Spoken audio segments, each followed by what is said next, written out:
Hello everybody, welcome to a new SEGA News Bits. I'm your host George, and with me is Barry. Hello. We're going to have a fantastic episode today because we're talking fantasy with a P, capital P. Phantasy Star Online 2 got announced for the Nintendo Switch, or at least that's what people on social media are saying, and they're so happy about it, but it's actually Phantasy Star Online 2 Cloud, so what does that cloud mean? So basically, SEGA announced at the Nintendo Direct Japan, not the English version, because it's not coming west. I'm sorry, I know, I can hear the moaning in the back of the room. Stop. Phantasy Star Online 2 Cloud is basically what it sounds like. It's the PC version streamed onto your Nintendo Switch. I actually don't know if it's the PC version. I'm assuming it's the PC version. I hope so.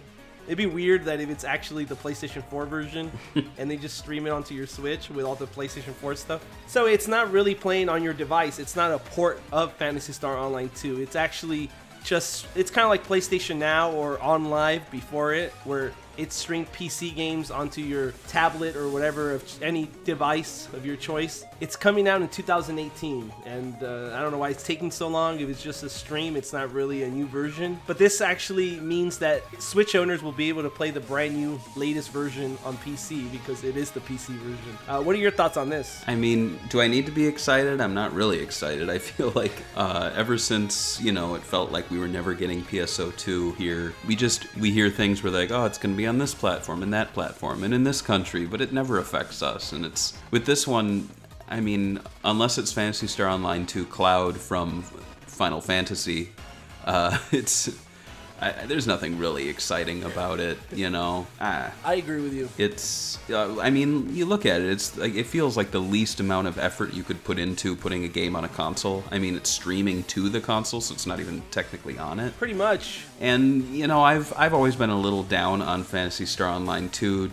I was a huge PSO player back in the Dreamcast days. I remember all the ads, the big push was that, like, for example, that one ad, it said, now you can scream help like a little girl in 5 different languages. Like, it really wanted to be an international game. And we had the picture chat and we had the simple chat, so you could send little messages to Japanese players and vice versa. Like, help, come, give Maseta, thank you. I don't know, I feel like PSO2 is a very different thing that, I mean, if you're gonna ask me, do I want this in the West? I'm starting to feel like I don't care. A lot of people want it. I can see why they want it. I mean, I would play if it came out in the West, and you could technically play the PC version if you really wanted to, but it's so far ahead, a lot of people feel like, I don't know, just hard to get into, you know what I mean? Mm-hmm. But I agree with you. What do you think about SEGA not really making this a port of a game? Like, at the announce or the little Nintendo Direct, a lot of companies announced like brand new versions of old games on Switch. Like, they had Doom.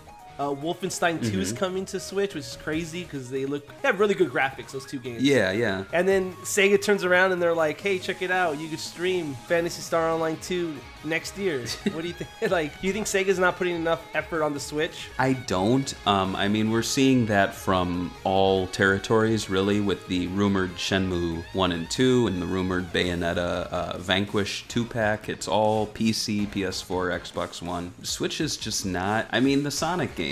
I feel like Sega knows they make money with Sonic on Switch, but it has to be multi-platform. And so I feel like you're really not going to see much from Sega. There is that one Atlas title. What am I thinking of? It's the exclusive one. The Shin Megami Tensei? Yeah. But I heard rumors that it might be coming out for PlayStation 4. I'm not sure. Oh, there you go then.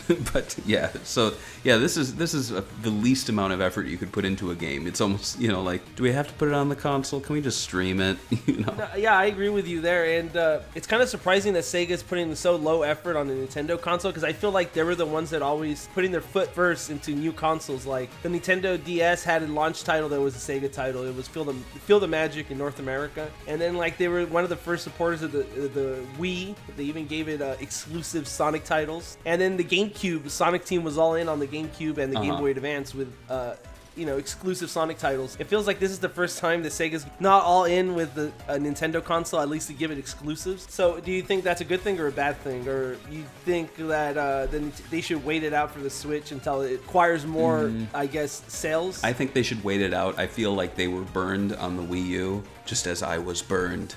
And so, we had those Sonic... Oh, sorry. We had those Sonic exclusives. We had Colonial Marines. Wasn't that almost on Wii U? I think it was supposed to be, and then like it got canceled after a while. Yeah. So I feel like they're, Nintendo's hardware is always either, weaker than the other stuff out there or too different. And I just feel like it might be too difficult for them to port games. I mean, we've already been seeing that with Forces, the graphical downgrades that we've been seeing. So I don't hate the Switch, but I just feel that Sega's being hesitant after Wii U, even though the Switch is more successful than the Wii U, which surprises me because, geez, when a company does something like that to you, you usually don't go back and plunk $300 down, but hey, that's just my opinion. I would like to see Sega do something. I think they're probably working on stuff behind the scenes that we don't know about. I feel like this was probably like, we need to have an announcement for Nintendo, so let's put this together. I think that's what it felt like, the Phantasy Star Online Cloud. So what do you guys think about Phantasy Star Online 2 Cloud? Are you guys excited because you could technically play it on the Nintendo Switch since it's region free? It has no installation. Is that a good thing? I don't know. I mean, I'd rather have a port that I could play physically on the console instead of streaming it with an online connection. You let me know what you guys think about this announcement. Talk to you guys on the next one. Bye.